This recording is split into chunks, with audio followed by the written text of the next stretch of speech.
बिस्मिल्लाहिर्रहमानिर्रहीम।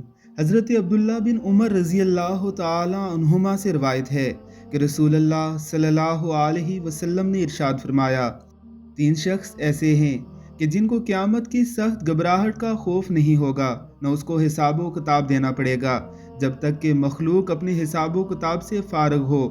मुश्क के टीले पर तफरीह करेंगे।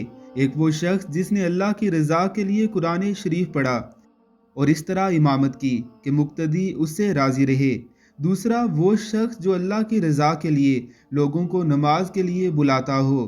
तीसरा वो शख्स जो अपने रब से अच्छा मामला रखे, अपने मातहतों से भी अच्छा मामला रखे।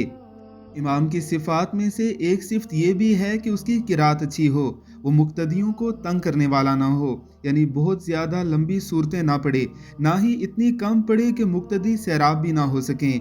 अल्लाह की रज़ा के लिए लोगों को नमाज की तरफ बुलाना बहुत बड़ी इबादत है और अल्लाह रब्बुल इज़्ज़त से अच्छा मामला रखना अल्लाह के अहकामात की तामील है और अपने मातहतों के साथ अच्छा मामला रखना, उन पर बेजा सख्ती ना करना और उनके लिए वही पसंद करना जो अपने लिए पसंद करना है।